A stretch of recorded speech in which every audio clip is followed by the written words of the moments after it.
Hi everyone.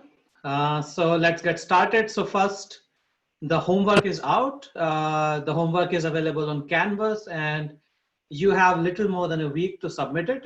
It's due Wednesday midnight. Okay, so we will continue from last time. So last time we saw the definition of computational indistinguishability, which is a very important definition. We saw the definition of prediction indistinguishability, and we saw that they are equivalent. So let's try to recall what they were.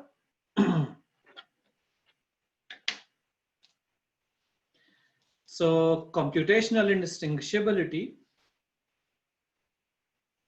or CI in short, is as follows. So we are given two distributions or two distributions ensembles, x0 and x1, right?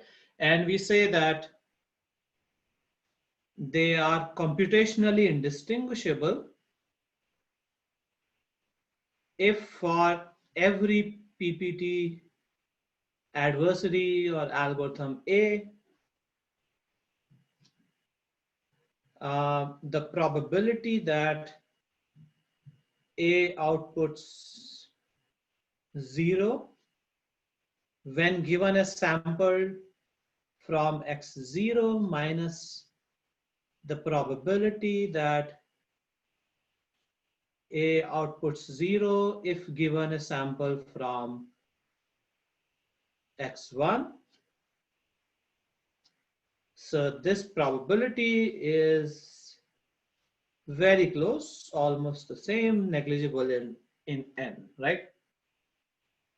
And by the way, this probability is also known as, in general, it's also known as distinguishing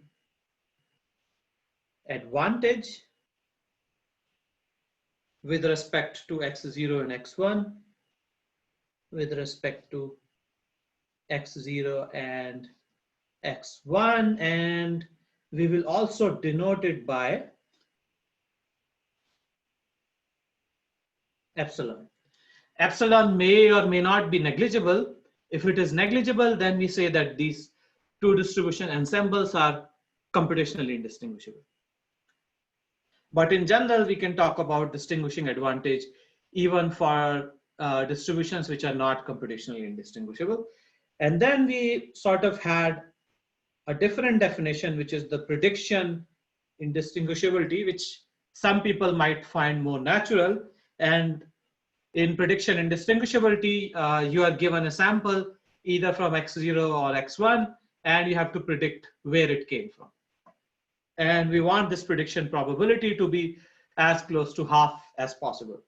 So here what we need is that for every PPT adversary A, the probability that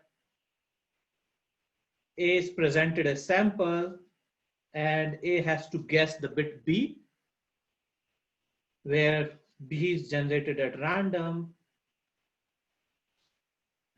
and X is sampled from XB. So of course, you can always be correct with probability half. So adversary's guess should be correct only with probability negligibly close to half. And we also saw that that computational indistinguishability and prediction indistinguishability, they are equivalent up to a factor of 2 in the last class. So the question now is, which definition do we work with, right? And we almost always choose to work with computational indistinguishability because it's much nicer, and that's something which we will see in the lecture. So computational indistinguishability at a very high level, it's nicer in the sense that it requires less probability calculations, or working with this definition in some sense minimizes the sort of annoying calculations which we have to do. And the reason for that is some very nice properties, some composition properties which this notion has. So some basics of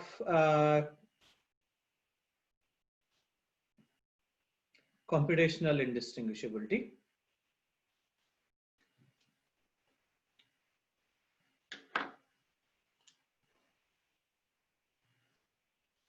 So first of all is, of course, the notation. If x0 and x1 are computationally indistinguishable, we write it as follows. X0 is computationally indistinguishable to x1, or more accurately, because these are ensembles, distribution ensembles, we ideally should write it like this, but just to make our life simple, n is everywhere, so we just drop it along with these brackets. Second nice property, or it's really the first property, is the property of closure.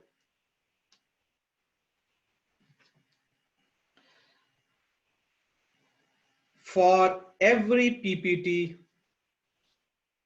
let's call it machine or algorithm, M, okay?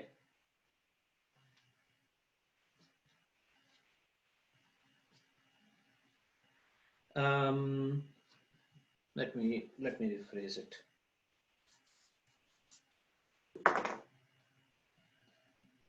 Say the ensembles x0 and x1 are computationally indistinguishable. Then for every PPT machine M,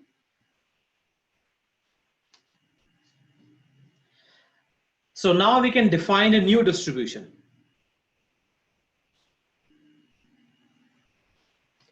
M of x0 is also computationally indistinguishable to M of x1. Okay, and what is this M of x0? It's this distribution. M of x conditioned on x drawn from x0, and similarly we can write here. Okay, and just as an example, maybe M outputs the XOR of all input bits, or it can be any arbitrary function, right? So the machine M takes as input some string and basically can do any polynomial time computation on it, any probabilistic polynomial time computation. And if the string was drawn from two distributions which are computationally indistinguishable, we have the guarantee that even the output of this machine M will be computationally indistinguishable as well, right? So why does this hold? It should be very intuitive. If I start with something that's computationally indistinguishable, this means that no PPT machine can tell them apart, which means that output of any PPT machine applied on these distributions should also be computationally indistinguishable. And we can prove it by contradiction. So suppose not, and say we are given a PPT adversary A to distinguish, let's say, M of x0 and M of x1. Then we will build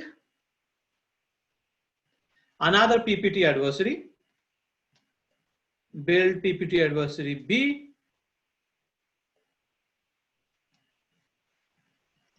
to distinguish x0 and x1, and B is just A of M. So B just first applies M to the input, and then A can distinguish it. So B just applies A to it, and if A is successful, then B is also successful. If the probability that A gives 0 is different when we started with M of x0 versus M of x1, this means that probability that B outputs 0 will be different when we start with x0 compared to when we start with x1.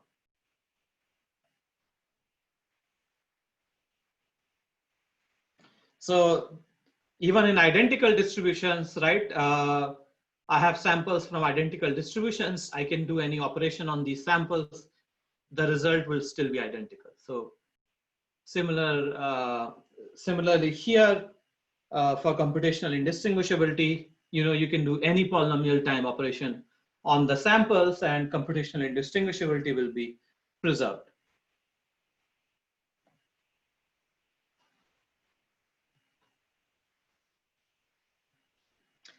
And finally, perhaps the most important property is the property of transitivity.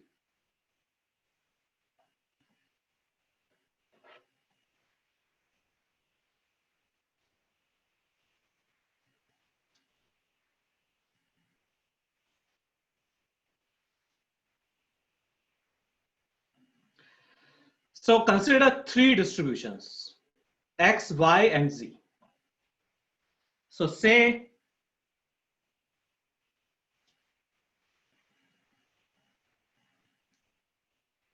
distributions X and Y have distinguishing advantage, let's say epsilon 1.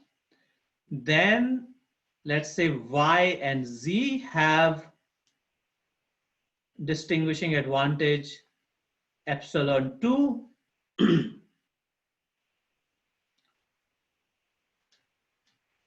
Then what can I say about X and Z? So this can also be seen as like triangle inequality. Then X and Z have distinguishing advantage at most epsilon 1 plus epsilon 2.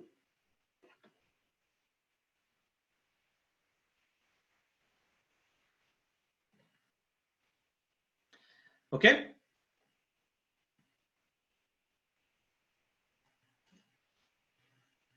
So this is an important property. And really, this property is what makes the definition of computational indistinguishability so nice, which makes us want to work with computational indistinguishability. Okay, so proof is now we are given the fact that probability that Ax equals 0 when X comes from capital X minus probability Ax equals 0 when X comes from Y. So now we are given the fact that this is epsilon 1. And now we'll try to compute the following expression. We want to compute the probability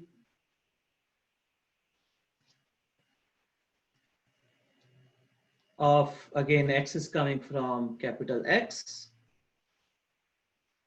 versus Z.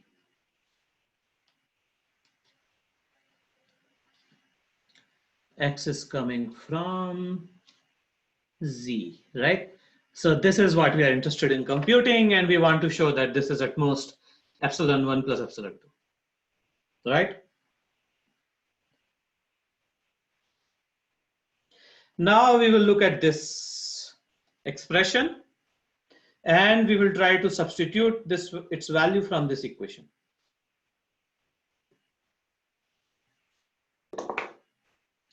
So this expression is at most epsilon1 plus this quantity, at most, right? So this is at most epsilon1 plus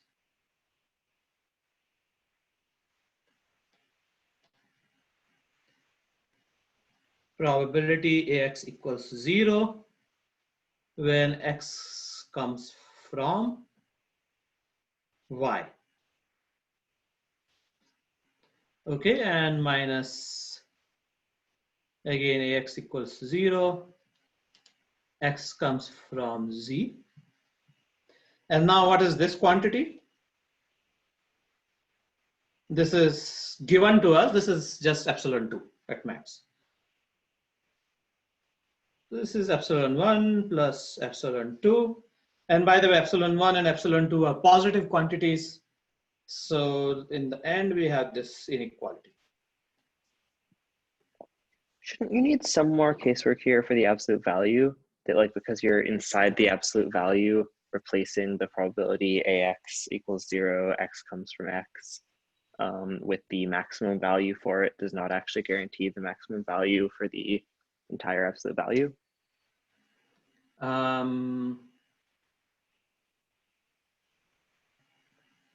Like you're maximizing one component in the absolute value. If the other component were large and this component were say 0, then you'd get a negative, which would be larger. Whereas if you made this one larger, essentially, you're upper bounding it, you'd make the entire thing smaller. So we are relying on the fact that epsilon1 is positive, and this probabilities are always positive. Right? So in that case, I'm putting the maximum. So this is positive, right? So if I increase this a little bit, the overall result only goes up. So I'm relying on the fact that essentially everything here is positive. The overall result goes up if that probability is greater than the probability on the right already. The overall result goes down if it's less, I think. We could always just use a triangle inequality to make it simple. Yeah, we could do that. Sure. So wait, I'm still trying to understand it. So you are saying that this step is not necessarily true, as I stated? I believe not, but the other student gave a good explanation for why this still works, and so I'm okay with it. Okay. So you're saying even if, okay, so first let's call this probability 1, this is 2. So are you okay with saying that 1 is less than or equal to epsilon1 plus 2? 1 is less than epsilon1 plus 2. Right, because all these are positive, right? Yeah, I'm okay with that.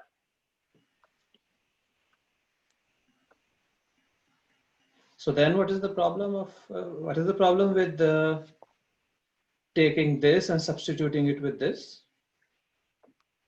Just that, for example, if like probability 1 were equal to 0, let's say, and probability that AX equals 0 when X is drawn from Z were equal to 1, let's say. So you're saying this is 0 and this is what? No, the thing on the right, the thing you're subtracting, probability AX equals 0 given that X is drawn from Z. If that were like 1, let's say. Okay, that's 1. Then the upper expression you have is like the absolute value of 0 minus 1, which is the absolute value of -1, which is 1. So this is 0 minus 1. Okay, so you're saying this is 1 and this is 0, you're saying? No, flip other way around. First one is 0, second one is 1. Oh, I see. So you're saying if this probability is much larger than this one, then increasing this might actually, that's a good point. Okay, so we do need to use triangle inequality. Okay, good. Thank you. Okay, okay, anyway, so we all believe the result, epsilon 1 plus epsilon 2, that's the maximum. And this leads to a very nice lemma, which we will use time and again. And essentially, like I would say 70–80% of the proofs in cryptography use this lemma in some way or the other. And I'll tell you, like, at a very high level, why this lemma makes so much sense. So this is called the hybrid lemma.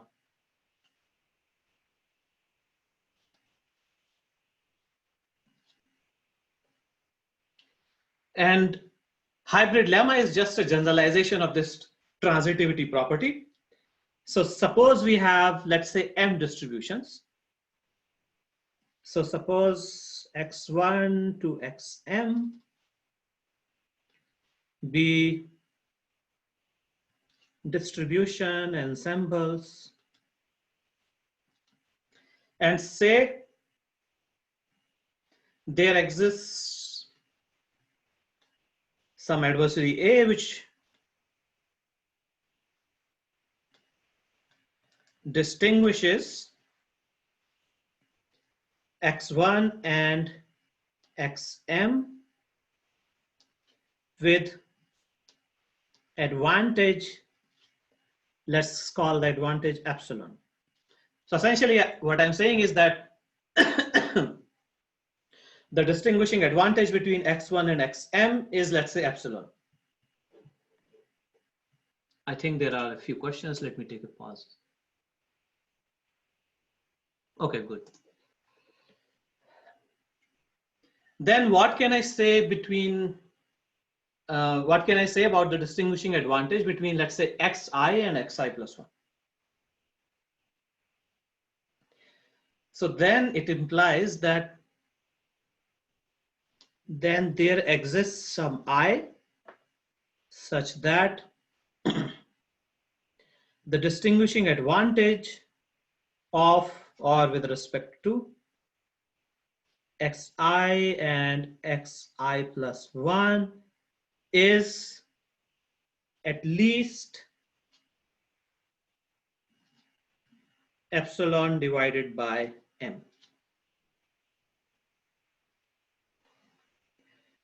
Okay, and the proof is almost immediate from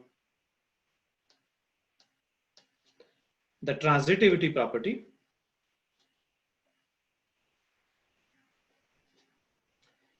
So say not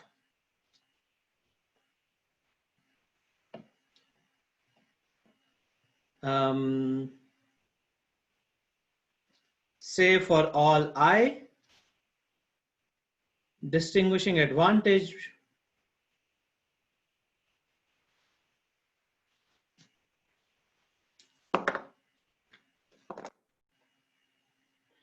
of xi and xi plus 1 is at most or less than equal to is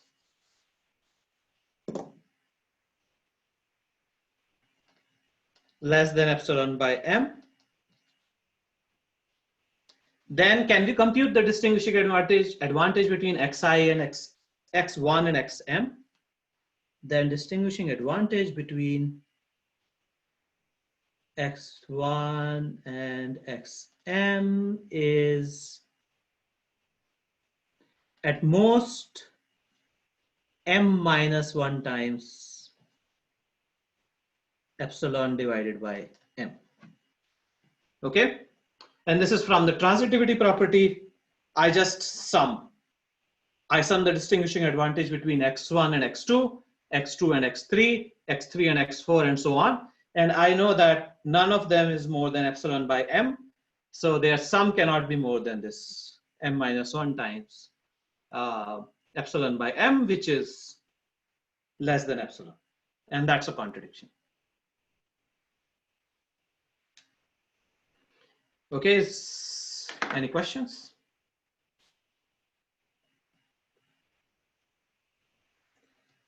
So simple enough. And a corollary of this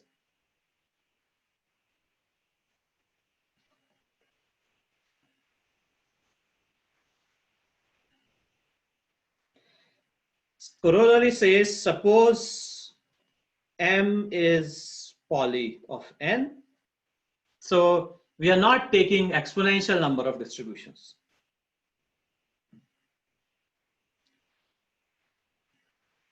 And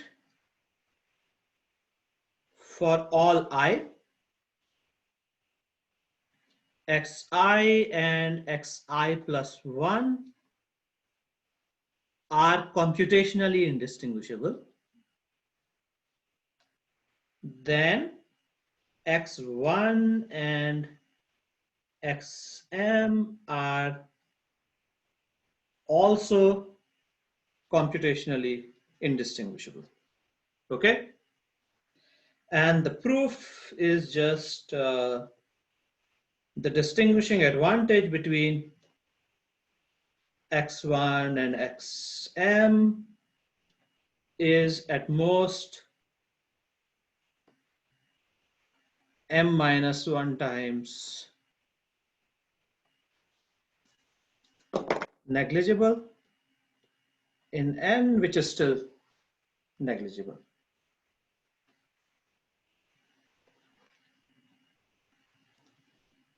Okay, does this make sense?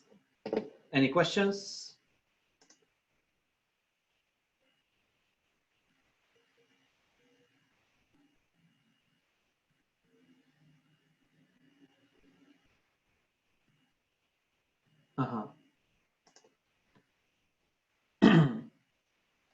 So how does this help us in general in cryptographic proofs? So many times when you're building a cryptographic system, there are several components in it, right? Maybe there's a one-way function, maybe there's a PRG, maybe there's a public key encryption, private key encryption. You are using all of these things at the same time in a cryptographic system, right? And your whole system, in some sense, relies on the security of each of these, okay? So then to prove security, often there are several steps. In step I, you would rely on security of, let's say, public key encryption. In step J, maybe some other primitive, right? So now the question is, each of these primitives individually are secure, but when we put them together, the question is, does the system still continue to be secure? Okay. And the way we will use this corollary, we can take an example of a car in a real world, right? It has nothing to do with cryptography. So suppose you are a car manufacturer, right? You source parts from different companies. So there are many parts, right? There's tires, there's engine, battery, and so on. So you found a generic supplier, right? Which can supply each of these parts or many of these parts to you. And then you have your branded supplier, and the generic one costs much lower, right? And you performed various lab tests comparing the branded parts and the generic parts, and you were able to conclude that it is not possible to distinguish a branded part from a generic part. And this holds for tires, batteries, and so on, right? But your lab tests only look at one component at a time. Now the question is, when you actually make up the whole car, let's say using generic parts alone, does the car fall apart, or does the quality go down significantly compared to if you were using all the branded parts, right? And using a hybrid argument, we can prove that actually the generic parts car will be as good as the branded parts car, right? And why is that?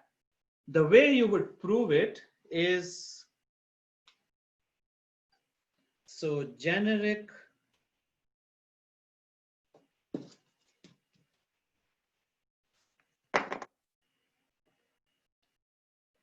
versus branded parts in a car.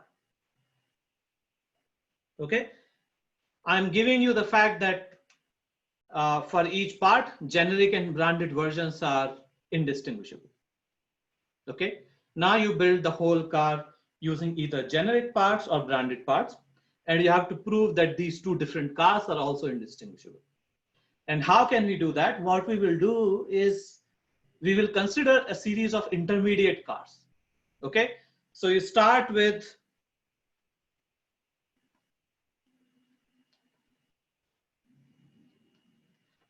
all branded.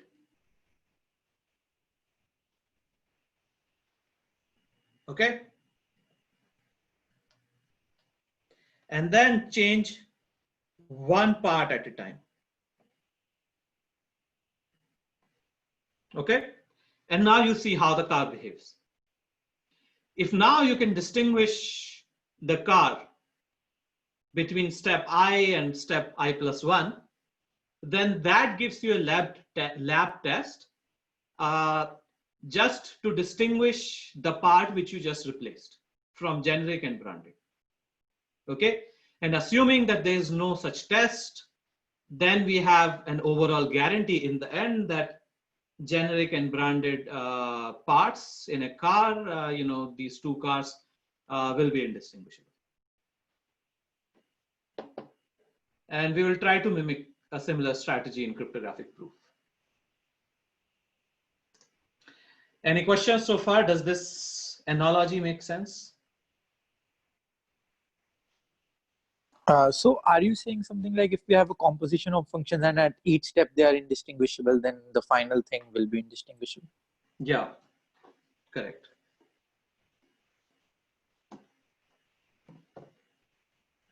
Yeah, because if we change one at a time, then, either there will exist a step when we notice a substantial change in the car. And if there exists such a step, then basically that step can be used to, to distinguish just that part.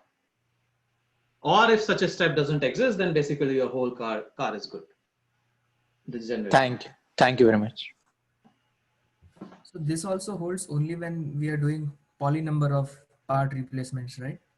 Yeah, because if you do some super polynomial number of steps, then even if each step individually adds negligible, over time these negligible quantities can become polynomial. So negligible times polynomial is still negligible, but negligible times some exponential or any super polynomial function may be polynomial. Right. So are there any indistinguishability notions which can hold for super poly or exponential? Well, if each individual step is non-negligible, let's say exponentially small, then you can add slightly less than exponential number of times, and your result would be negligible. Okay.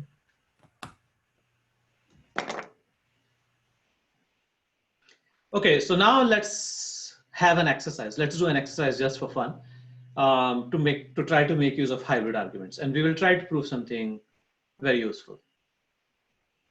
So now here is a question just from curiosity, right? So if you look at the definition of computational indistinguishability, adversary is given a single sample, either from x0 or from x1, right? And we have a guarantee that adversary cannot distinguish these two. So what if instead of a single sample, adversary is given, let's say, two samples, either from x0 or x1, or many samples, let's say k samples. So can we still claim computational indistinguishability? So here's my theorem.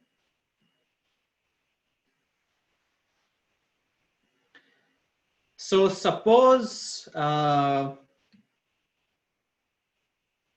we have two distribution ensembles, x0 and x1 are computationally indistinguishable. Then my claim is you look at the probability that A takes many samples, x1 up to x, let's say k, and outputs 0 when all of these samples are coming from the first distribution x0 minus probability that again we have k samples, but now all these samples are coming from capital X1.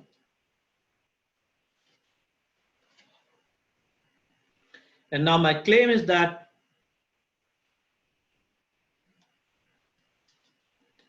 this is also negligible, assuming that k is poly of n. Okay, so what this says is that even if I give you polynomial number of samples, your distinguishing advantage still continues to be negligible, right? And this matches with our intuition because if I cannot distinguish one sample, and then as I increase the number of samples to k, let's say, my expectation is that my distinguishing advantage will also get multiplied by, again, just a factor of k, but not more. And k times negligible is still negligible if k is a polynomial. And this will be our first proof using a hybrid argument. So let's try to do it, even though it's very simple. So again, going back to the car example, let's try to change this distribution to this distribution slowly. Okay, so here we have k samples all coming from x0. Here we have k samples all coming from x1. So what we will do is that we will change the samples slowly, one at a time. So we start with all samples from x0. Then we will just change the first sample to come from x1. All others will continue coming from x0. And then we will change the first two samples, first three samples, and so on, right? We do it in small steps, in baby steps. And in each step, two subsequent steps have computational indistinguishability. And this follows from the fact that a single sample is guaranteed to have computational indistinguishability. So let's define several distributions. So consider, and by the way, these are called as hybrid distributions. Consider the following hybrid distributions. H0 is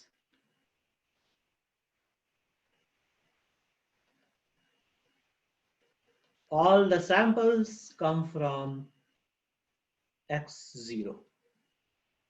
Okay. Now H1, x1 we will change to come from capital X1. x2 up to xk are sampled from x0. What is the IF distribution here? x1 up to xi are coming from x1. The remaining are coming from x0. And what is hk going to be? Hk is our final target. So everything is coming from x1 now. Okay. And my claim now is that for all I,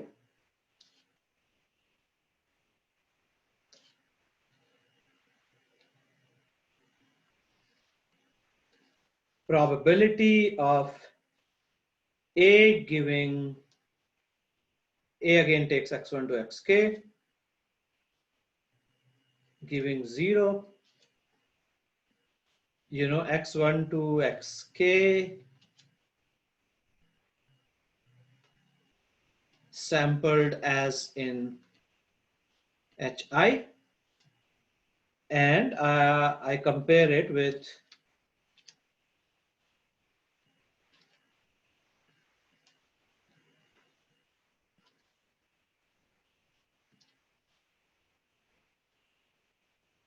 x1 to xk are sampled as in hi plus 1. My claim is that this is negligible. And once I'm able to prove this claim, I am essentially done. And this follows from the corollary.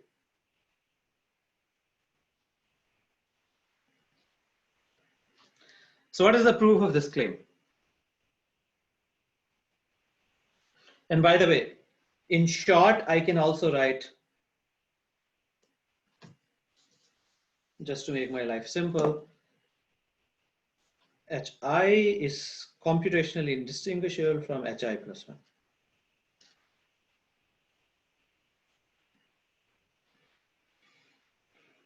Yeah, maybe I should have just written that. So suppose not, right? We will prove it by contradiction. And so say we are given a PPT adversary, let's say A, which can distinguish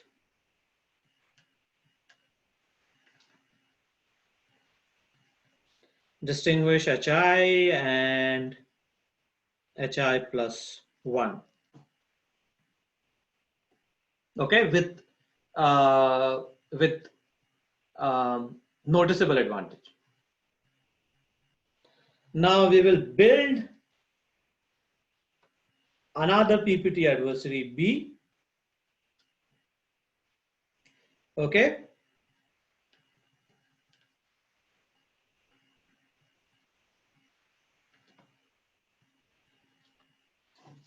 Which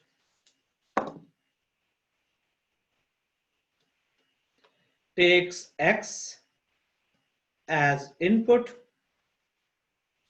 And by the way, X could be coming from X0 or it could be coming from X1. So this adversary B takes a single sample as input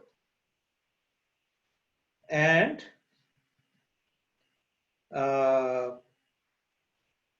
has distinguishing advantage noticeable in N. Okay.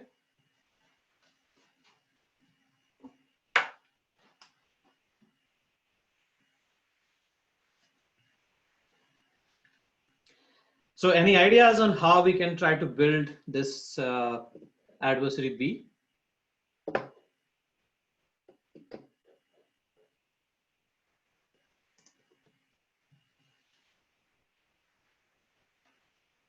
So adversary B obviously has to use adversary A, but adversary A unfortunately needs K samples and B only has one sample. So what do we do? Randomly select the rest of the samples. Yes, B samples the remaining samples. And the good news for us is that if you look at hi and hi plus 1, right? All the samples except, is it the ith sample or I plus 1th sample? I plus 1th sample. So all samples except the I plus 1th sample, we know exactly how to sample, right? So now B works as follows. So what B will do is B will sample x1 to xi from where? From x1. Now xi plus 1 is equal to x, and x is the input to B. Okay. The remaining samples will come from x0. So xi plus 2 up to xk are from x0. Okay. Now observe the following. If X was from X0, this implies that X1 to Xk as in hybrid I. Otherwise, if X was from, let's say, X1, then X1 to Xk as in hybrid I plus 1. Okay? Now B runs A, giving these K samples as input. Okay?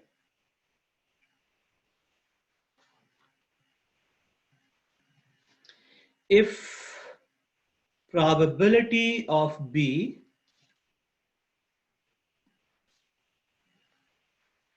outputting 0, so B runs A and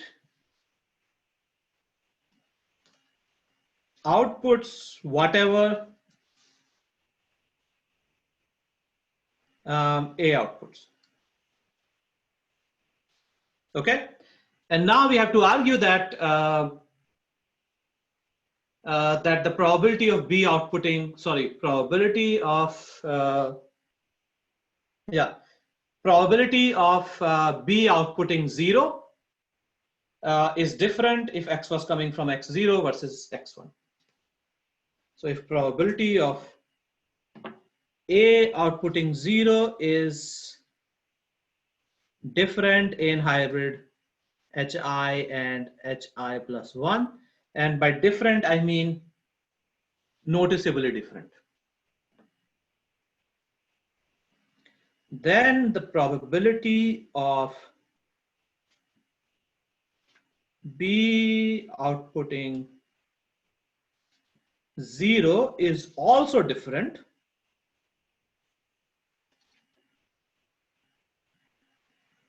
if X from X0 versus X1.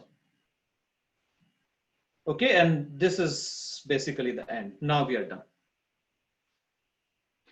We have been successful in constructing a PPT adversary B, right? And the probability that it outputs 0 is actually different even when given a single sample.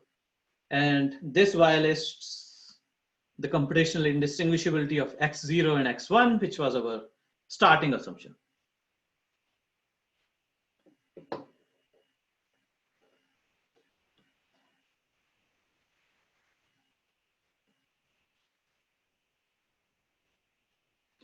Any questions? So we will do several proofs like this.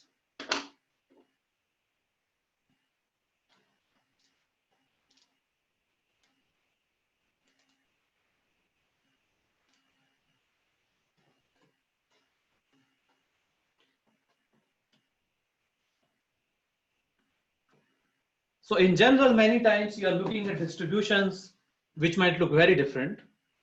So maybe you are overwhelmed in a single step trying to prove that they are indistinguishable or they look the same, but you know, going in baby steps, changing things one by one, of course, really makes things much, much simpler.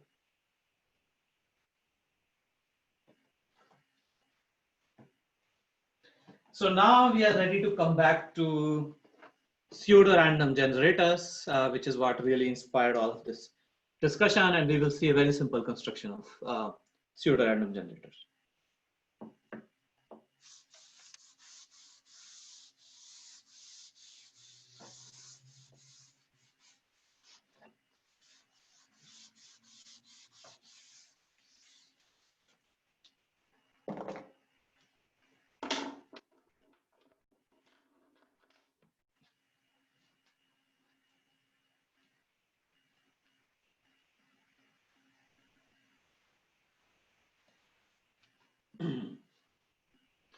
So just to remind you of our discussion about pseudorandom generators before, what we are really looking for is some object or maybe some function which takes like n bits of input, a random input, and which sort of stretches it into a much longer random input or much longer random string, right? So we saw that in general, this cannot be done. You know, if there's an exponential time machine, exponential time adversary, that can always, it can always distinguish a truly random 2n bit string from a string which was deterministically generated from, say, n bit string, right?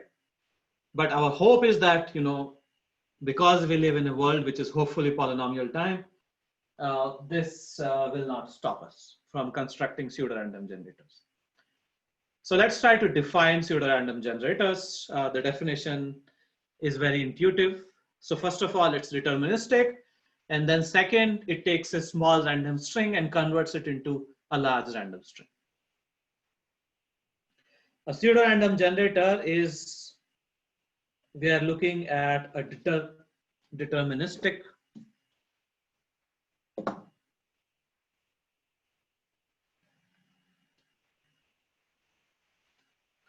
function. Let's call this function G. It takes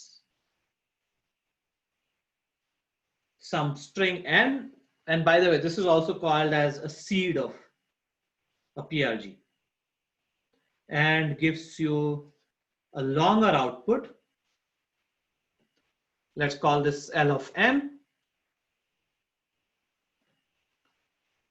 So a deterministic is called a PRG if it satisfies the following three conditions. The first condition is G is polynomial time. The second condition is L of n is larger than n, right? If the output length can be the same as the input, then we can basically construct a trivial function which just outputs its input. We don't want that. And here Ln minus n is called the stretch.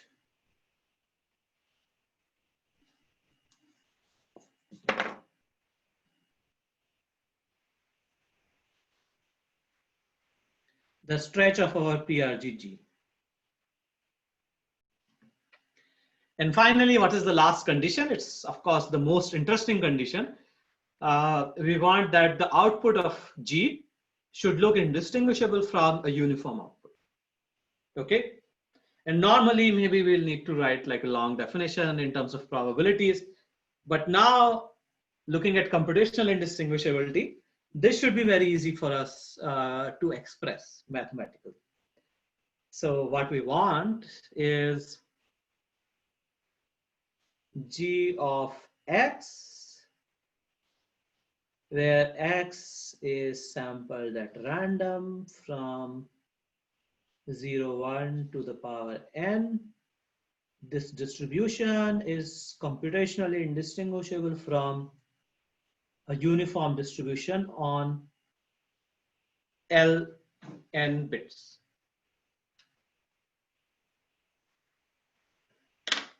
Okay, so very simple.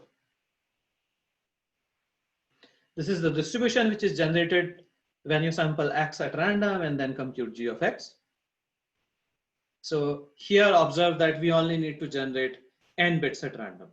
And here we are generating L of n bits at random, and yet these two distributions essentially look the same.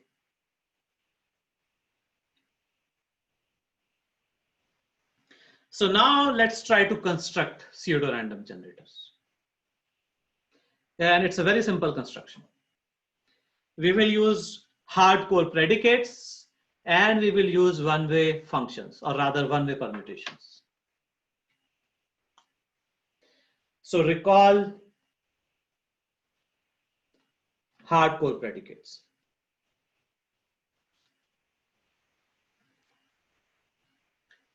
So I will show you a slightly different definition of hardcore predicates, again stated in terms of computational indistinguishability. And now we are already sort of starting to appreciate computational indistinguishability and how simple it makes things. So you are given a one-way function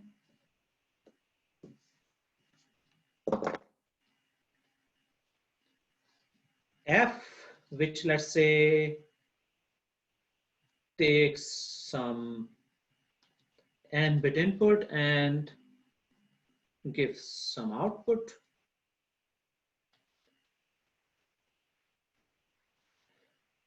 A hardcore predicate of f is some function h, which only gives you a single bit output. And remember, hardcore predicates guarantee that this is one bit of information about the input, which the one-way function hides. You cannot predict it with probability much better than half. So now I can try to write it in terms of computational indistinguishability.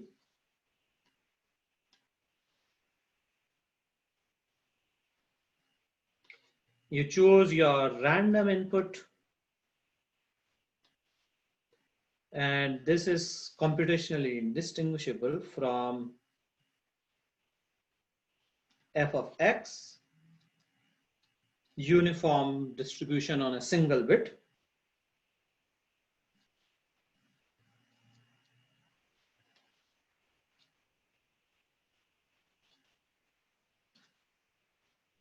Right? So this is essentially saying that given f of x, h of x looks the same as a uniform bit. So this is just an alternative definition of hardcore predicates. And we will try to use it. Okay, any questions?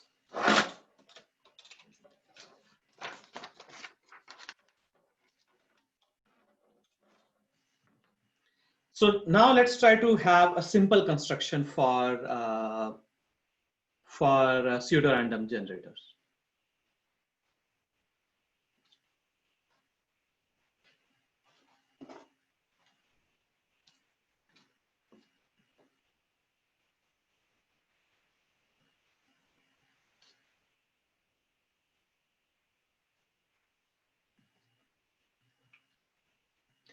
And we will make our life simple, you know, just maybe a baby step towards the final pseudo-random generator that we want. We will build a one-bit stretch PRG.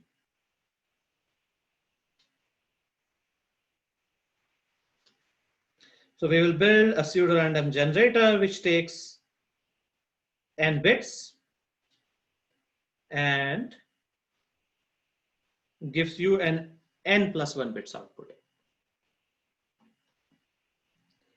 And what we will assume, or what we will start with, is that f is a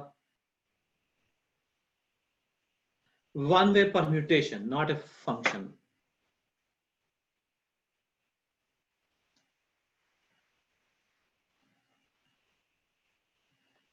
So f takes an n-bit input and gives you an n-bit output.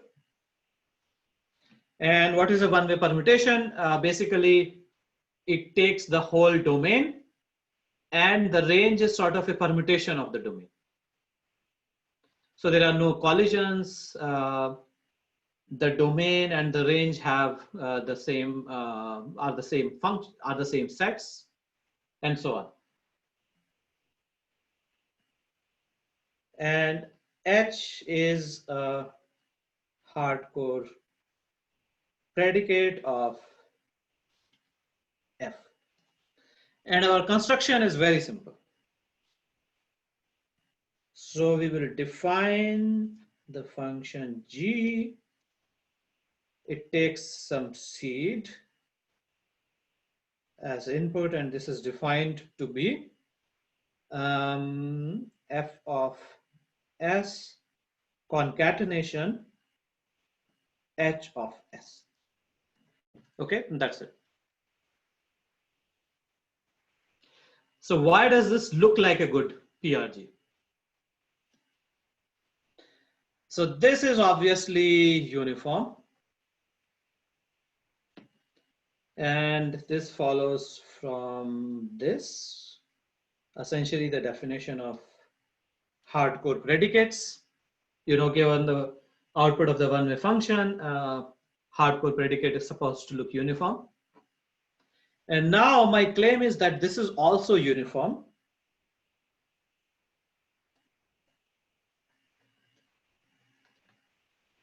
If f is a one-way permutation. And why is that? Because the input s is uniform, and because of that, the output is also uniform. This is a property of a one-way permutation. And by the way, we have not yet seen a construction of a one-way permutation. We will later see that the RSA function is a one-way permutation. We'll have to wait for a few weeks before we get to that. Sir, could you please explain why, like, if S is uniform, then f of s will, if f is a one-way permutation, it will be, f of s will be uniform? Yeah, we will do a formal proof of this. Okay, thank you.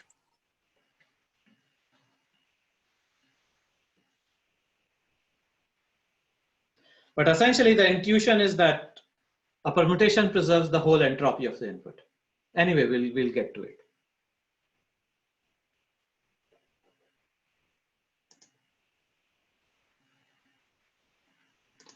Okay, good question. Why can't this be the identity function instead of a one-way permutation? Any thoughts? Because we can invert it, right? Well, here in PRG, we are not bothered with inversion or something like that. There won't exist a, like, h for the identity function, right? Yeah, good. Exactly. So if you just replace it by, let's say, s, right? H of s is no longer uniform given s. So a hardcore predicate looks uniform only given the output of the one-way function. Of course, given the input, you can compute the hardcore predicate. So now we want to prove that this looks essentially uniform.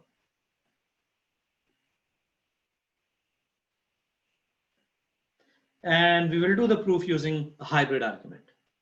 Why? Because our PRG is built of two different components, one-way permutation and hardcore predicate. So in different hybrids, we will rely on the security of these two different primitives. So now let me define hybrid distributions. H0 is just the output of the one-way, the output of the PRG, which is this G of S concatenation H of S, where S is sampled from 0, 1 to the power n. Now H1, sorry, it's not G of S, right?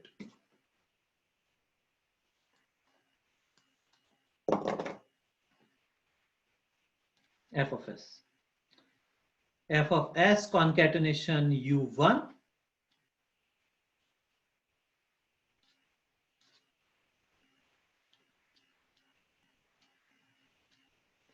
So here I just changed the output of the hardcore predicate to uniform, and then finally we have U of n plus 1.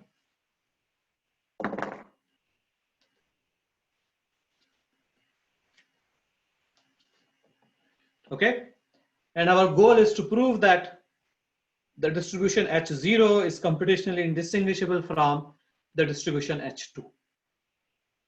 Okay, now my first claim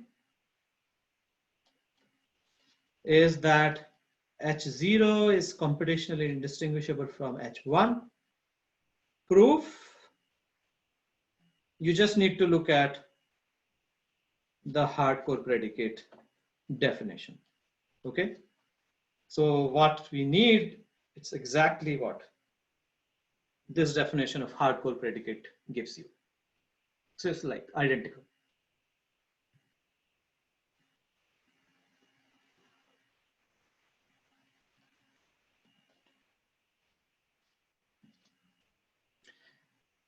Claim 2,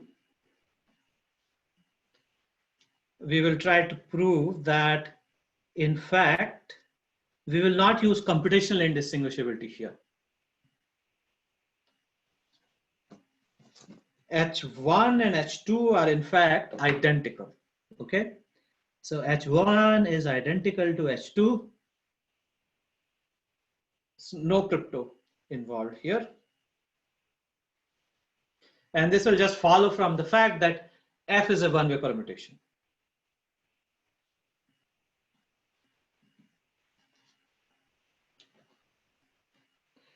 So now, yeah, let me answer the question which was raised before.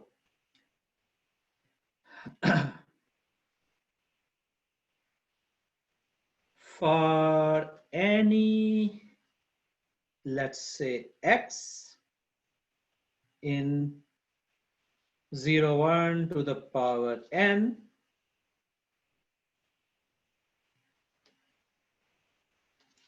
probability that f of s, and s is sampled from uniform here,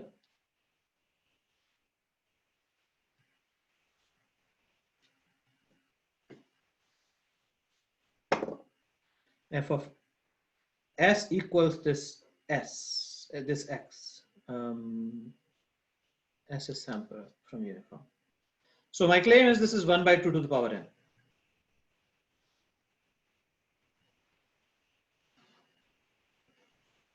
If f is a one-way, it doesn't even have to be a one-way permutation. If f is a permutation.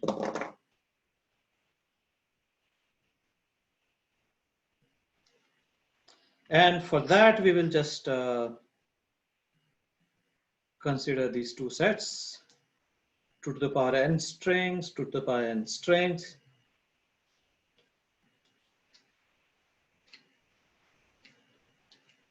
And this is our function f. Okay.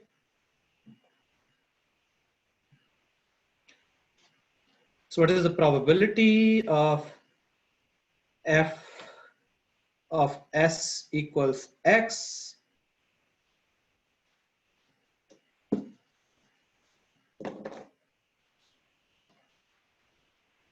S is uniform.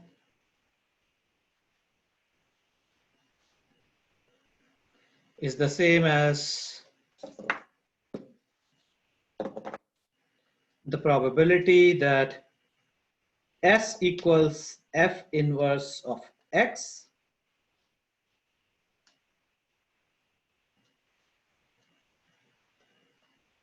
Okay, and by the way, F inverse of X is unique if it's a one-way permutation.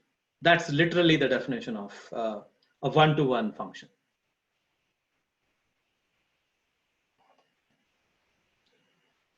So this means, and now if S is sampled uniform, if S is sampled randomly, what is the probability that S equals something specific, some specific string? So this is just 1 by 2 to the power n.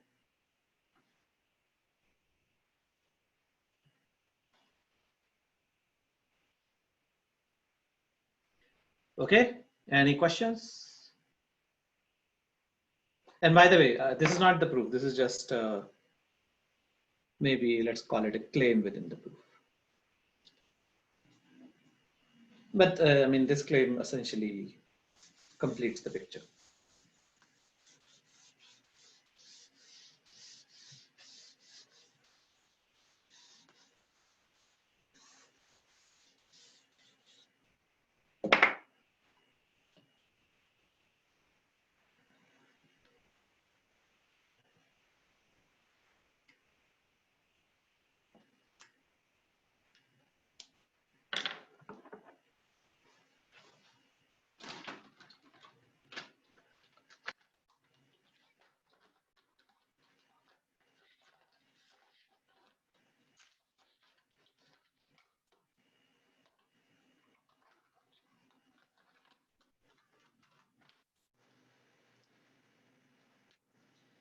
Just let me try a new marker. Okay, so now what remains is just this, right?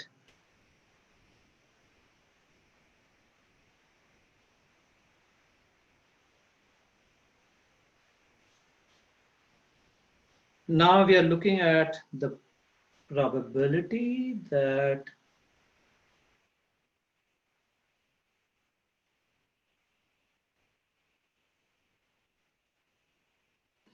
or distribution.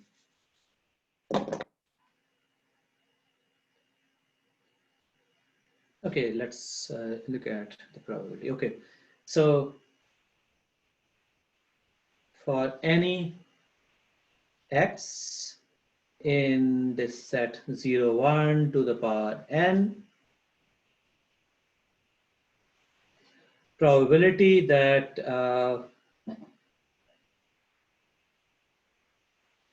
x equals f of s concatenation with some bit b such that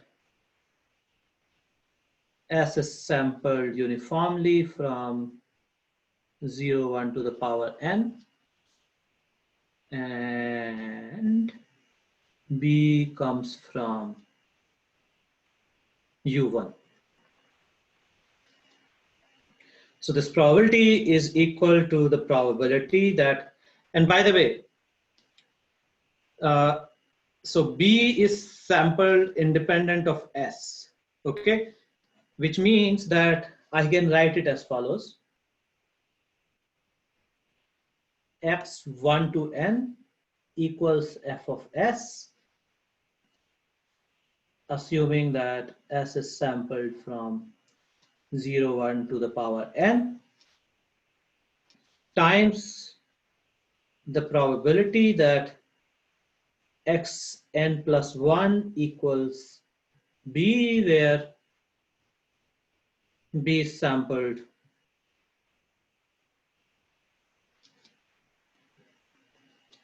as a uniform bit.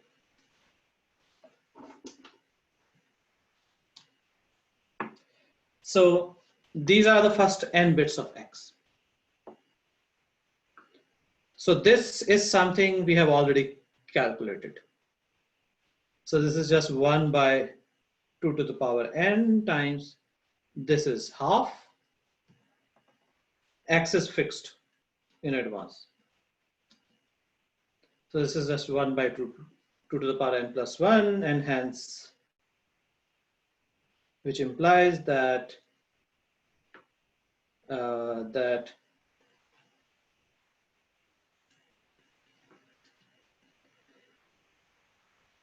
H1 is actually equal to the uniform distribution, because the probability of any n plus 1 string being picked is exactly 1 by 2 to the power n plus 1.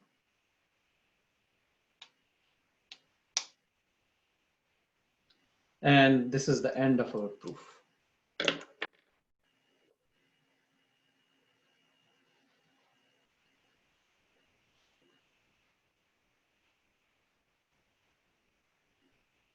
So maybe this doesn't look that powerful to you. After all, you know, we are just stretching the random string only by a single bit. But next time we will see that just by applying this process iteratively, you can extend it by any polynomial number of bits. Right? You go from n to n plus 1, then n plus 2, and so on. And again, the security of that construction will also follow from a hybrid argument. We will leave that to next time. But like always, when you have to increase one bit, you have to do a polynomial time calculation. So it will be like order of input into that polynomial calculation every time. Won't that be too expensive? So it only comes in the security. Yeah, I guess maybe let's wait till next time. Any questions about the 1-bit stretch PRG?